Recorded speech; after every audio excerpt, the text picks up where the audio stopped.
From Working Title headquarters in Baltimore, Maryland, it's ITRS with Jordan BDJ Taylor.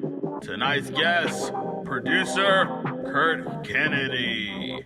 And recording artist, YTK.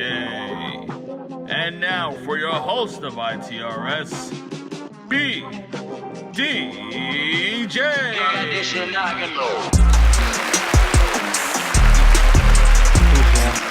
Back again for episode 24 of Inside the Rapper Studio. Is I, your host, the man, the myth. Nah, I'm not gonna say that corny ass shit. The boy BDJ, aka BD from the county, aka the voice of the county, aka I see the game like Romo, aka I see the game like Lamar, aka. Damn, I got Cuzzo in the building with me, y'all. Cuzzo, give me an AKA for this week, bro. AKA, I'm gonna hit that clutch shot like Braun did last night every single time. AKA, I'm gonna hit that clutch shot like Braun did last night when we were recording this. He just hit the game winner against the Golden State Warriors for the play-in. So that's your timely relevantness. But I want to give a big shout out to my bro Evan B, the shot, clean shot, the playmaker, the 3-point. Yeah, and had it down last week. If y'all didn't see it, if y'all missed it, he had a IG Live on Tuesday where he interviewed me and Score. We talked about things going on with the Working Title podcast, such as our hiatus. We talked about differences in hosting, styles, just different stories, all types of stuff. So you enjoy the interviews that you see here, the interviews that I do, the things that Score have done. You're definitely going to want to check that out. Also, he held it down with NWO. Ironically, I got my NWO shirt on the day, but not a strange thing for, you know what I mean? Shout out to Grace, wish you ahead, hope you good, hope you living it up. But yeah, it was cool to see him step into that host role and give me a week off to chill. I was out on the beach somewhere. But we back, as you see, in the office, and it wouldn't be an episode of ITRS without a monologue. So today, I'm gonna talk to y'all about a topic that I don't know. It just kind of hit me when I looked at the date. Today is 5. I don't know why. I thought it was the 24th all day. All right, we gonna cut this part out. For this week's monologue, we're gonna be talking about legacy. I don't know. For some reason, I don't know if it's because, again, like Kazo said, what Braun did on the Lakers, or just because of how still relevant the situation is. But I've been thinking about Kobe a lot lately, man. I've been thinking about Kobe. I've been thinking about J. Cole. He just dropped his album.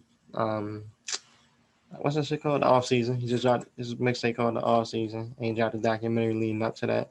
I've been thinking about the Baltimore Ravens, my favorite football team, and how a lot of people are saying if they don't win this year, then they gotta blow everything up. And it just brings me to this idea of legacy. You know what I mean? Who do you want to be when it's all said and done? What do you want to be known for when it's all said and done? Kobe is known as the Black Mamba. He's known as one of the greatest competitors in any sport ever, and he's known as a great father. You know what I mean? LeBron is known as the guy that may have the longest prime of any athlete we've ever seen. Lamar Jackson is seen as one of the most dynamic talents the NFL has ever seen, but will he be able to lead his team to a championship? I hope yes, but again, this is Inside the Rapper Studio. If y'all want the sports talk, y'all can check out After Practice. Shout out my guy Jet. But I say all that to say, like, when was the last time you thought about your legacy? When was the last time you thought about, God forbid, if I were to go today, what would be said about me? What would be spoken about me? What would I leave behind? You know what I mean? So I want you to ask yourself that question, because we in an era where it's a lot of people, it's a lot of saturation, it's a lot of people known for a lot of things. We're always constantly being bombarded, constantly being shown somebody new, somebody trending, somebody famous, but what are they leaving behind? You know what I mean? So think about that. Think about your legacy. Think about, are you on the path or the track to, when you're gone, that you're going to be remembered as the person you wanted to be? Do you need to reassess it? Do you need to step it up? Are you going too hard one way, or what is it? You got to ask yourselves that question and really look and reflect. But we got a great show coming up tonight. Our guests are going to be Kurt Kennedy and YTK. It might actually be the first time, Score, let me know, but it might actually be the first time that we've had brothers being interviewed like back to back like that on ITRS. But yeah, so y'all know the drill. If you holler that Score, you gave up a little bit of cash, your ad is about to be coming right about here.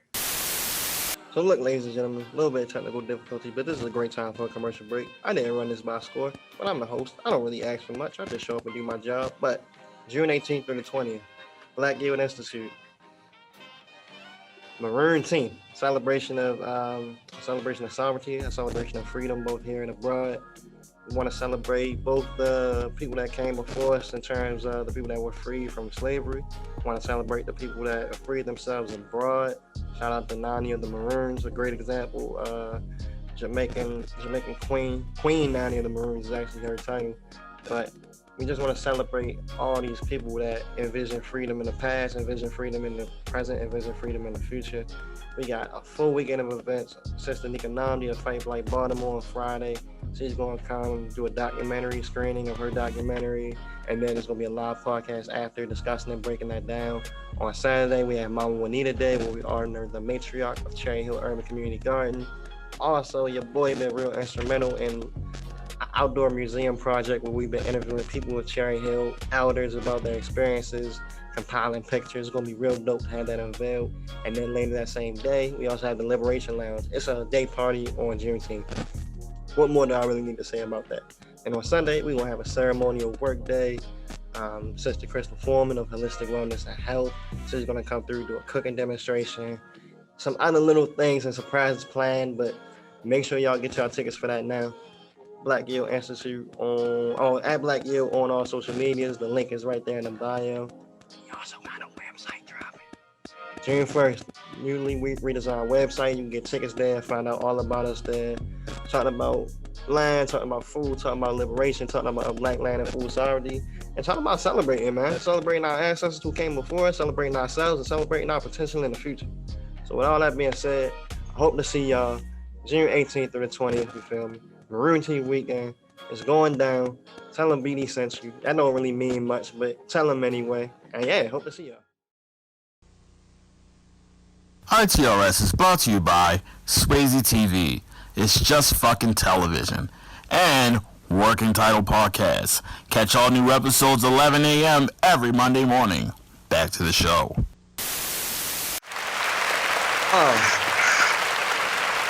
Now listen, y'all may have noticed that the monologue was in one room and this interview was in another room. Don't worry, it's Hollywood magic. Zoom backgrounds look real good these days. I promise I'm in the same place and it's the same exact day that we shot them. But listen, I already gave these guys an introduction on the front end. Coming up first, we got my guy, a creative in the true sense of the word, Kurt Kennedy. What's up? What's up? Hey, how you feeling, bro? Feeling great. I just got my second poke. Got that second waggy. Oh man, and you standing up on an interview? I heard the second one, the one that put niggas down. Yeah, my body different though.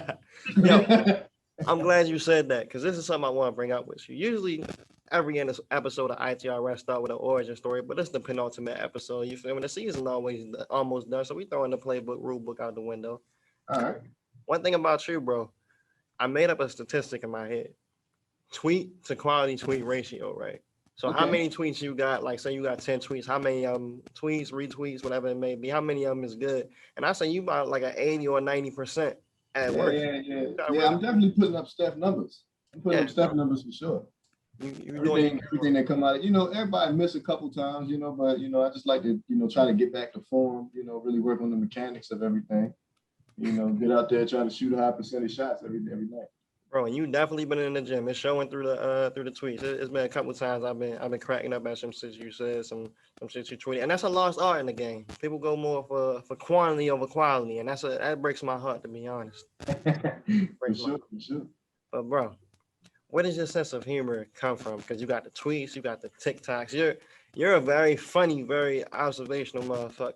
So I want to know where that kind of originated from. I really think that's what it is. I really feel like it all starts with observation for real.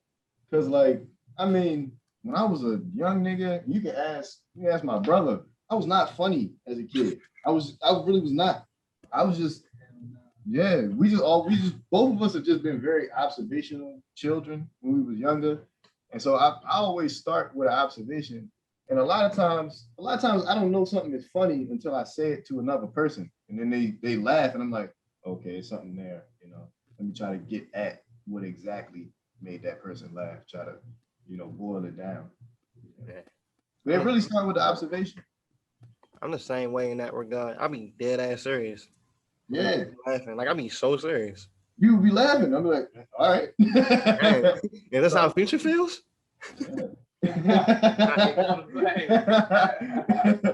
But bro, let's get into your origin story. Because like I said, every episode of ITRS does have an origin story. Now, for y'all that don't know, Kurt and YTK are brothers. He did say that. Y'all might have seen YTK floating around in the background. So that's dope.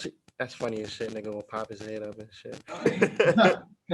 But where was the genesis? Where did your musical bag, your humor bag, Kurt Kennedy as we know him now? Where was the what's the word for origin? Genesis. That's a word, right? Really? Where was the genesis of that?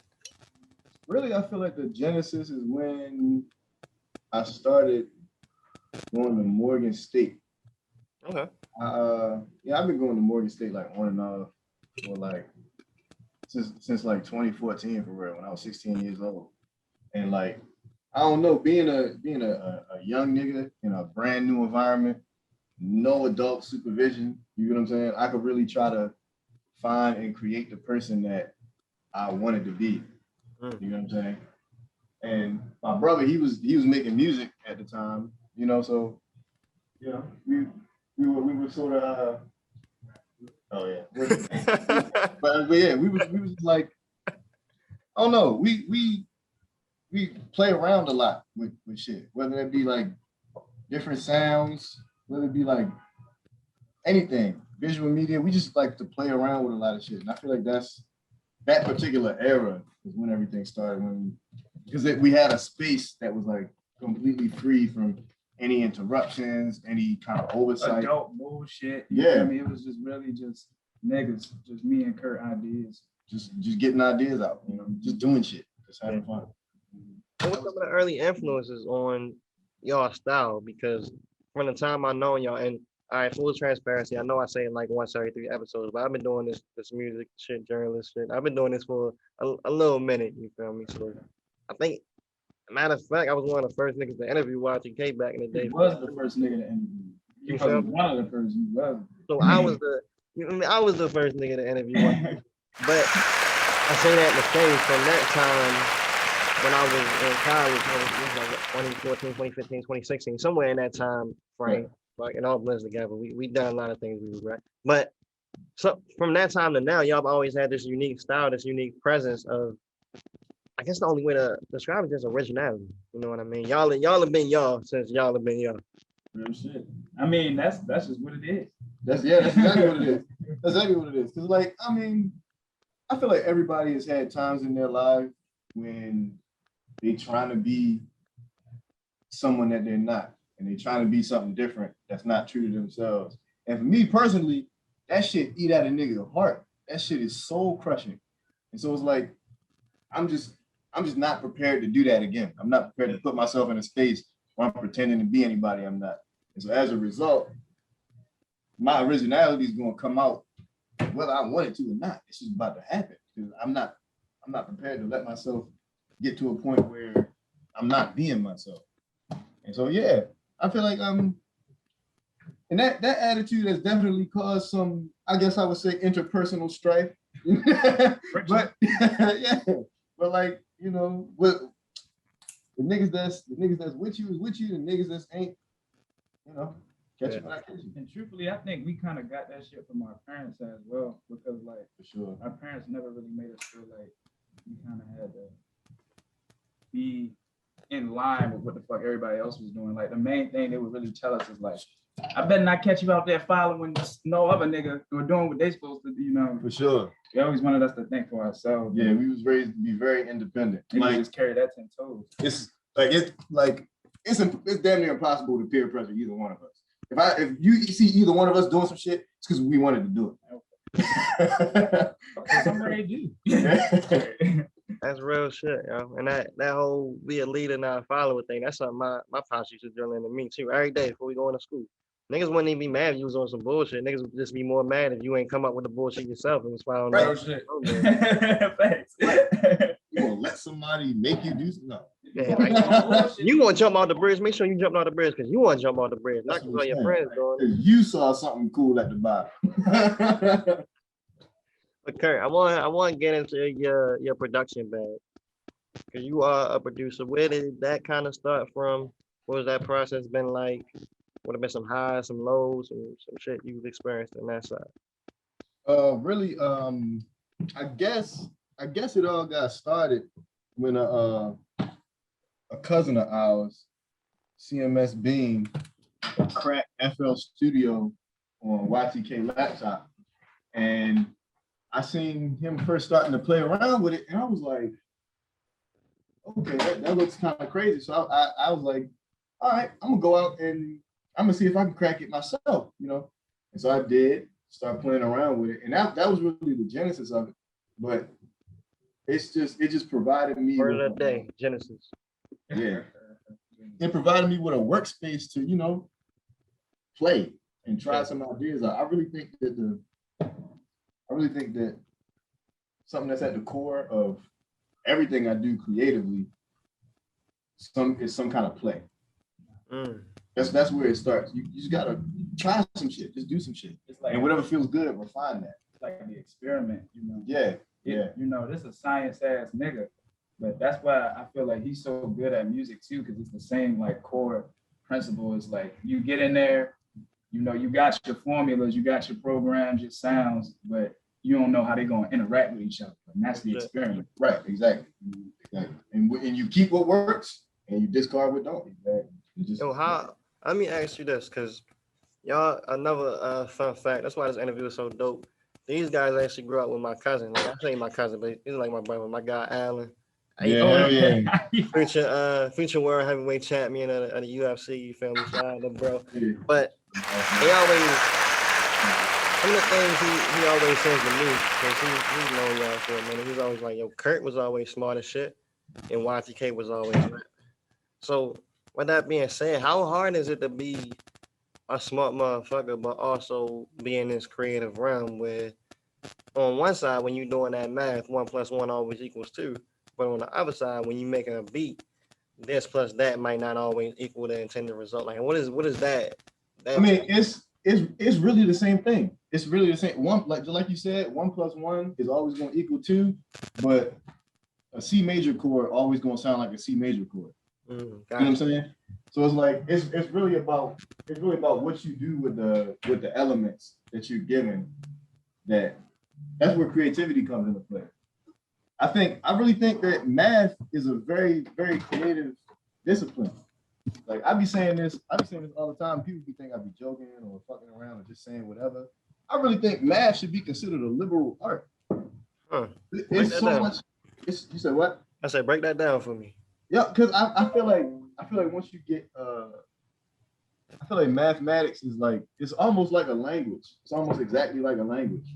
And the more you learn the letters of that language, or like every language got like phrases, like your grandmother might used to say when she was knee high to a grasshopper, like an idiom like that. You know what I'm saying? All languages got culture built into them. Math has a culture built into it that a lot of niggas have trouble getting their head around. But I feel like if you can learn the culture and the language of math, there's so much creativity that you can do with that.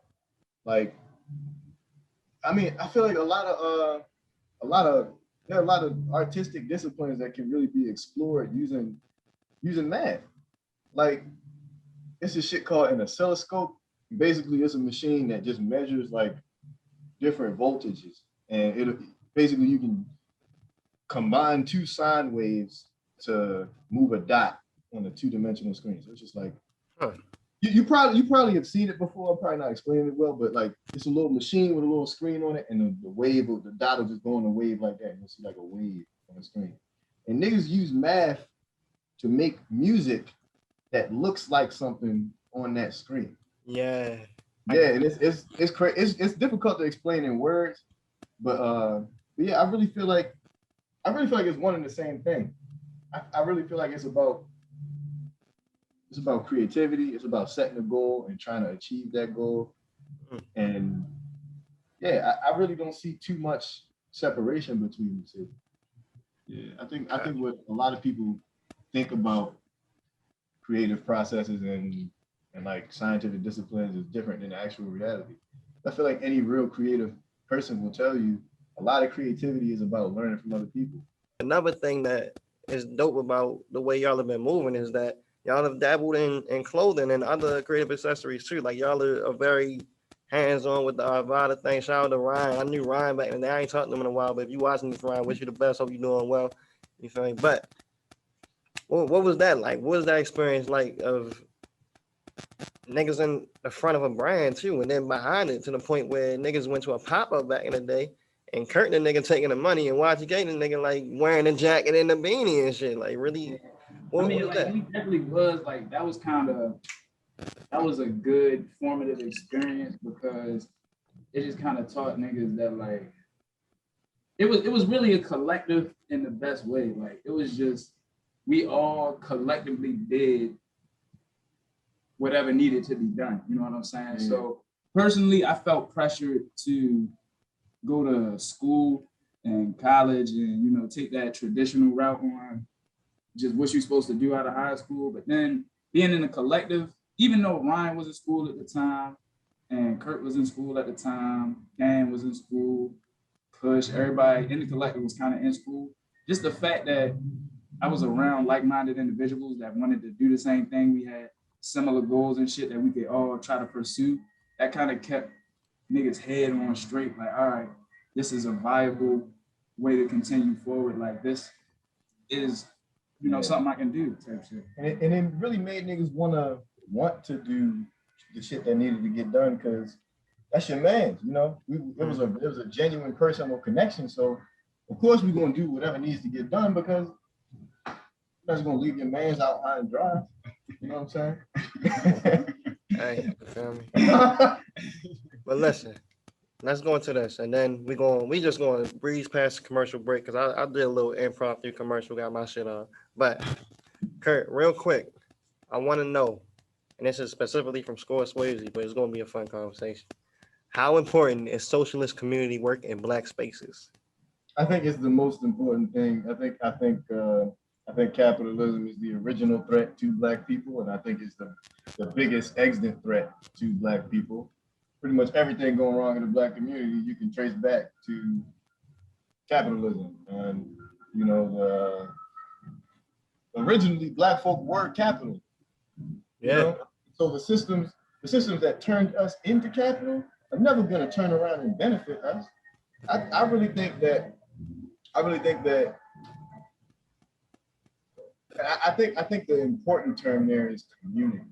I think that sort of anti-capitalist community work is so important because, I mean, no matter how far you want to trace it back, human beings are social creatures. Black people, especially, we're communal people.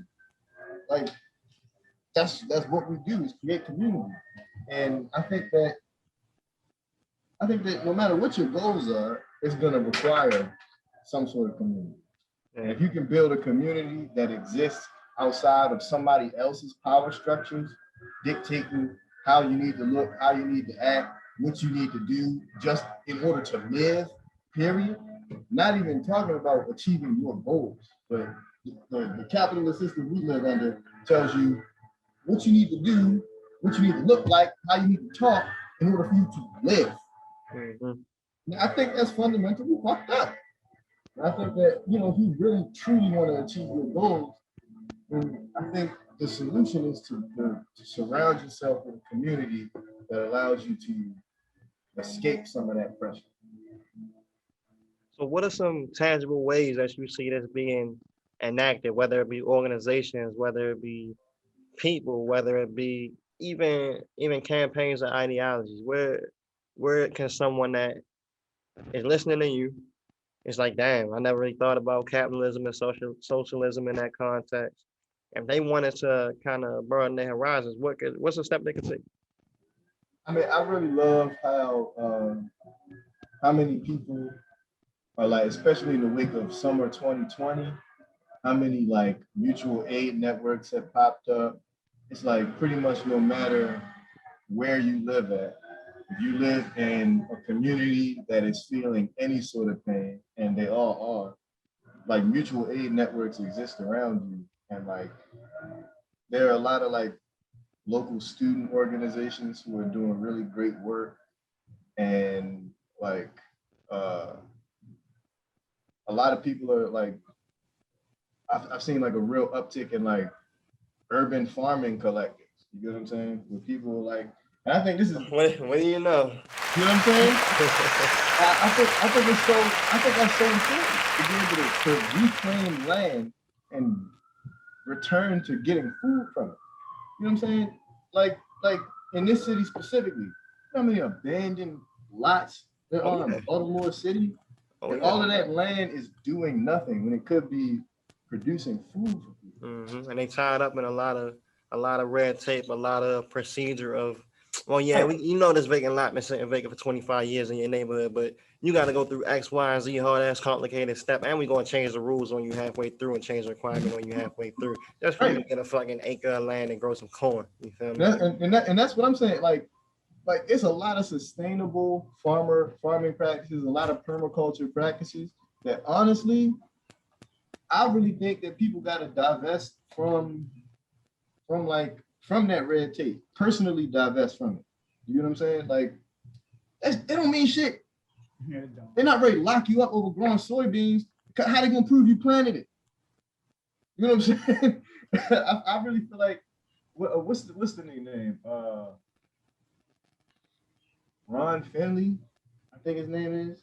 Sound like a person who said some shit that was important. But yeah, like he was he's a nigga who live in Compton, and you know, like the area between the sidewalk and the street, that little patch of grass, the parkway, he was growing food on the parkway. You know what I'm saying? And people will come up to him and say, "Oh, can I buy some strawberries or carrots?" And he say, "No, it's free. It's for the community. Just take it. Just don't, you know." And realistically, nobody gonna take more spinach than they need. Yeah. Who the hell gonna take excess spinach? You get what I'm saying?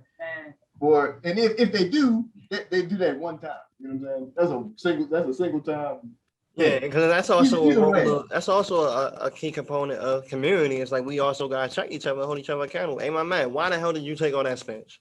You know damn well you live in the crib by yourself. You're not eating that much goddamn spinach, and you got kale and you got Swiss chard, my nigga. You out of pocket. Yeah, and so like but what he was doing was he was just growing this food for free for the community, and anybody could just walk up and partake. And the city of LA told him that's illegal. You got to stop. But he didn't. He said, fuck that. And eventually, through a public awareness campaign, I believe. I could be wrong about this. I could be wrong about That's why it's ITRS and not CNN. You know what? That's why it's ITRS and not CNN. Hearing. Like through a public awareness campaign, the shit got, like they eliminated the red tape. You can ask him about this in a particularly recent example. You need to ask for forgiveness. Not permission. I didn't want to transition into that. Well, let's get into it, because we already cut out the commercial break. Let's get into it. Bro, be like, yeah, fuck the law, this, that, and the third. But then when it comes down to little bullshit laws that everybody is just conditioned to, then they try to adhere to them laws. I think, dropping that, So that Let It Off remix. Hold up, because I was about to say, people may not be familiar. They may be watching this for the first time. Like, who is YTK? What the fuck are y'all talking about? So just a brief summary. Mariah Carey, she made Shake It Off back in the day. Y'all Shake It Off. YTK, y'all may have seen him on the internet or TMZ or Complex or the Breakfast Club, or you might just found the nigga on Twitter already. I don't know. I don't look at analytics. That's Scores job. But I say that to say it was a lot of controversy around that, especially the idea of this. And it's funny knowing you personally, the idea of this gangbanger reappropriating a fucking Mariah Carey R&B song. You feel me? So that context out the way. Talk to me. Type shit. So I feel like we gotta take, as living in 2020, 2021, this shit, radicalism look different on every nigga. So if a nigga tell me that I can't make the song that I love, and and I can't have fucking fun as an artist because there's rules in play, I don't give a shit about none of them rules. I genuinely do not. I don't give a fuck how you sit me down, what context we in, how many lawyers is in the room, bro. We just gonna be at odds. Like, I'm about to do what I want. As long, and I know for a fact I'm not, you know what I'm saying, malicious. I'm not hurting nobody. I got great intentions. I'm trying to change music. I'm trying to have a good fucking time, inspire others to have a good time. If that's my intention, I'm carrying that. I don't give a shit. Have you had to have them discussions with lawyers or quote unquote big wigs hitting your phone or some you got? Yes, like it's been Zoom calls on Zoom calls, phone calls on conference where they're like, yo, this is an interpolation. We're gonna have to get this clear. This, that, and the third. And I'm like, all right, cool. But imagine if I cared about those rules in the first fucking place. We wouldn't be having this conversation. You know, like, so I mean, yeah, we can clean this shit up after. And truth be told, I don't give a shit whether it get cleaned up or not. Like, but you know, the most important thing is you gotta change something. You gotta be not afraid to break a rule or two. Real shit. So, you know, that shit, it's the same thing with, you know, LA County being like, yeah, you can't grow spinach for your community. Shut the fuck up. I'm ready to do what the fuck I want. Like, hell yeah. You know, and the fact that I ain't even think about it from that perspective, but yeah, the fact that niggas trying to police your music and you saying, nah, me making the music I love is if that's an expression of me being radical, then fuck it, I'll be radical out here. Shit, it was OD niggas when I, right before I dropped it. Niggas was like, yo, you should clear the sample. Is this sample cleared? Don't throw it up on DSPs if it ain't cleared. I'm like, all due respect, I mean, shut the fuck up. Like, I don't give a shit. Like, I do not. And then look where we at now. If I was listening to other niggas too, I would still be a regular nigga. You know what I'm saying? At the crib with no deals going, just still grinding. But that shit is, you just gotta follow your own beat, bro. Yeah. So, also to take it to a historical perspective, not to like rehash the whole late 80s, early 90s sampling debates, but really everything that humanity puts out is part of our shared heritage. Oh, shit. You know what I'm saying? You ask any real creative person, they'll tell you creativity and originality is really about putting together familiar things in a new way. Exactly. That's what creativity is about. But then you get 6 or 7 huge corporations that own 70% of all media that's getting put out. You get what I'm saying? Some crazy ass numbers like that. Then they're literally robbing the rest of humanity of our shared cultural heritage. That's real. How are we expected to be creative? I think, when did you grab the cane? I don't even know. Why did that shit just materialized because I was really ready to say some shit. But I think, sampling laws, are thoroughly anti-black. Because, in other, mediums, that's like, there's no copyright on paint and shapes, you know what I'm saying, and sculpture. Like, you can't copyright an artistic expression. But when niggas started making hip hop, they said, wait a minute. Dude, was niggas suing Frank Sinatra for singing jazz standards? I don't fucking know. It was like, damn, this shit bang. Give that nigga the world. You feel me? This shit. And let that nigga rock. And that's why you gotta, as black people, the only way we gonna be free is we drag on the law at every chance we got, bro. Any kind of law. Jaywalking, I'm a pissing in the street. Huge fan of jaywalking. Nigga, I don't give a fuck about no law.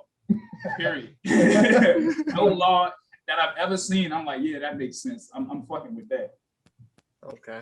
So we went kind of out of order. we had to speak on the single that got the internet in a tizzy. And shout out to all the stands out there, because I seen the comment. I be on Twitter like once or twice a day. I seen all the stands like, yes, Mariah, sue him, yes. I'm like dorks. Love Mariah Carey though. That's the thing is, we're Mariah stands. That's the crazy thing. Yeah, that's the crazy thing. I had to change the Twitter name so niggas ain't think it was something different, because like I feel like they would have seen that joint, and a lot of niggas did. Charlamagne was like, yeah, they really be shooting and killing niggas. I'm like, yo, you trying to have fucking fun. What? Come on now. Yo, dog. why? And that's another thing that be getting to me a little, because I understand that hip hop is a very traditional art. There's a lot of traditions in hip hop, but why hip hop the only art? No, ain't nobody get like take it back to Frank Sinatra. I'm all over the place, but that nigga ain't really fly to the moon. You know what I'm saying? Ain't nobody mad at that nigga because he ain't keeping it real. That's real. That's You real. know what I'm saying? That's funny. Yo. So real quick, YTK, give us your origin story as abridged or as in-depth as you want to get it. So where we at time-wise? Where we at? You know? It doesn't matter. I'm literally just gonna edit this through. Okay, well, so your origin story from day one to now. Shit. I say on the music tip, I've always been like a musician. I think even in the first interview we did. Bro, that shit was over email. It was? Oh, I you sent the emailed you questions questions and and you emailed me back questions. And you emailed me back answers. I'm like, why they call you YTK? Nigga said. I was like, what YTK stand for? Young Trap Kid. Mm-hmm. Why that name? I used to trap.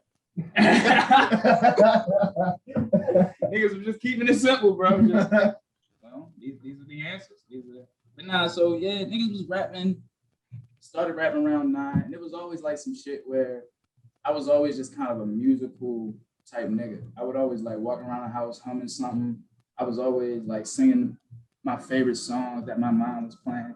I was always interested in like when MTV still played music videos and shit. I would always just be glued to the screen watching whatever the fuck is going on.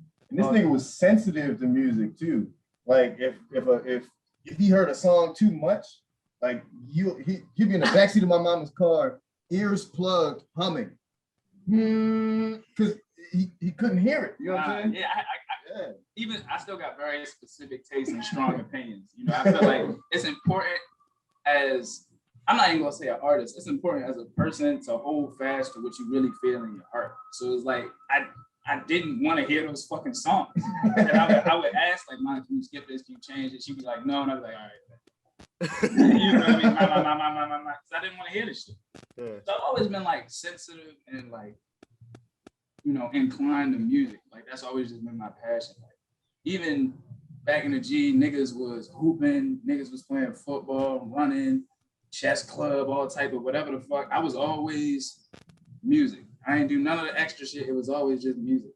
So when Beam, my cousin, cracked FL on my laptop, that shit just opened the whole world up for me. Like I was like, all right. What year was that, if you remember? I think that Had to be. At first you had Acid Music Studio, but that shit was hard as shit to use. Yeah, I would have to say probably 2013 or 14. It was either 2013 or 14. Because 2014 is when I went to Morgan. It was either 2013 or 2014. Man, it might have been earlier than that. Man. So I would say 2013 I was side. about to say damn near a decade ago. Yeah, real shit. So when he cracked that joint for me, and he started teaching me his little tricks, and he ain't even do too much. He just kind of like, he was like, this is where the notes go. This is the mixer, and then I think we made one beat when he first cracked it, like literally that hour. Right. And then I was like, okay, nah, I get the hang of it. And then I just kept learning shit for myself and doing shit for myself. And that kind of snowballed. And for a minute in high school, I was making beats. And then, because I knew I wanted to rap, and I've been singing and rapping like damn near my whole life up until that point. But I was kind of like, it was that barrier, like I can't release nothing right now. Yeah. I feel like it's just not good enough. And, you know, it's just not something people is going to accept. And that was in like the early high school days. I was just dropping beats on SoundCloud. I wasn't telling nobody about them. Like I was just on some internet shit. And then the first serious song niggas dropped, this white woman broke my heart. And you shattered my shit on some high school shit. I'm like, yo, I'm wrecked. And I swear to God, this song, I was letting that bitch have it, that whole track. Like, I damn near was reading texts. like that shit was visceral, emotional shit. Like that's how I was feeling. And I dropped that joint, and my high school, everybody in the high school and SoundCloud was just like, damn, this shit hard. Damn, this shit hard. And getting that kind of response, I was like, Yeah, I might keep going with this shit. I might, keep doing what I just did and try to be honest in the music type shit. So really from then on, that's just kind of the origin story of like, and the crazy thing about it, the literal track name initially was I Roll, but before I named it I Roll, it was called Origin. Like that was the literal first track name that I took serious, which was crazy. So, but now that's it. Just started rapping in high school, took it from there. Now niggas grown adults getting sued by record labels, getting calls from Questlove and shit. You never know. But the one thing I really appreciate, and we're gonna start to wrap it up on this. When I went back and read your interview you did with Injera, shout out Injera, shout out to Full Quarter, you feel me? But you were saying how this is part of the plan. You didn't necessarily know that the shit was gonna blow up like this, but you were saying that you had everything kind of mapped out and rolled out, that this is what the year gonna look like. I just was ready for that moment. That's something I always appreciate. You feel me? When niggas is working, and then it's like, whenever that moment come, I'm gonna be ready for it. It ain't waiting for a big break or waiting for somebody to give me opportunities. I'm gonna work. I'm gonna put myself in that. I'm gonna be at that level regardless. Y'all just not seeing it. Nah, I swear to God, that's exactly what it is. Like, it's really second nature to treat my releases the way I treated this one. But I just didn't expect the magnitude of the response that I got. I knew it was going to catch a little more than some of my previous shit because it just like, that was the nature of the song. You know what I'm saying? It's pop. It's a Mariah Carey flip. You know what I'm saying? Like, it's just niggas with guns and gold teeth. Like, gold teeth ski mask. It's fun and it's funny. You can't scroll past it. Niggas is having fun and it's funny as hell. You feel me? So I just knew it was ready. I knew it was ready to go up, but I didn't know it was ready to go the fuck up. Yeah. You know? Like, so yeah, that shit was. So let me ask y'all this. I want to know from both of y'all. What's next? Shit. Look. A bunch. Nigga YTK right there, guest on Insecure. I know this. Yo, I'm trying to eat everything I fucking can, bro. I've been waiting. This is what niggas have been working for, to get my foot in the fucking door. My foot in the door. As soon as I get in, I'm kicking everything in this bitch down. Salt, pepper, hot sauce. Niggas on everything. That's the Baltimore way. Shit. What about you, Kurt? I mean, honestly, I'm developing my artistry as hard as I can. I'm doing a thing from now on where every year of my life, starting with my birthday, I go into that new year with a theme. And this year for me is a year of research and development. That's my theme for this year. And so I just got a piano off a Trump supporter online for free. That shit is in the basement. I'm telling you, every day that I'm at home, I'm playing that motherfucker for at least 45 minutes, an hour plus. I'm developing. It's my year of research and development. So I'm developing. I'm chasing my artistry. Yeah, I respect it. That growth is always. I don't gotta tell y'all. But I will say this: tell the people where they can find y'all. Let them know your at your social medias, and we gonna bring it on home. YTK, that's my everything. IG, Twitter, that's really all I've been using. Oh, TikTok too. Yeah, I'm on Twitter at Kurt B Tweeting. I'm on TikTok at Universal Homie. And I'm on Instagram at KurtKennedy333. Hey, big names. Well, listen, I appreciate y'all. Happy for the success that y'all are seeing. It's well deserved, well earned. Like I said, niggas been at this shit for a minute. So when one of us pop off kind of crazy, it feel like all of us made it in a way. Excited for motherfuckers to keep kicking the door and continue. With that being said, y'all, this has been Inside the Rapper Studio, episode 24.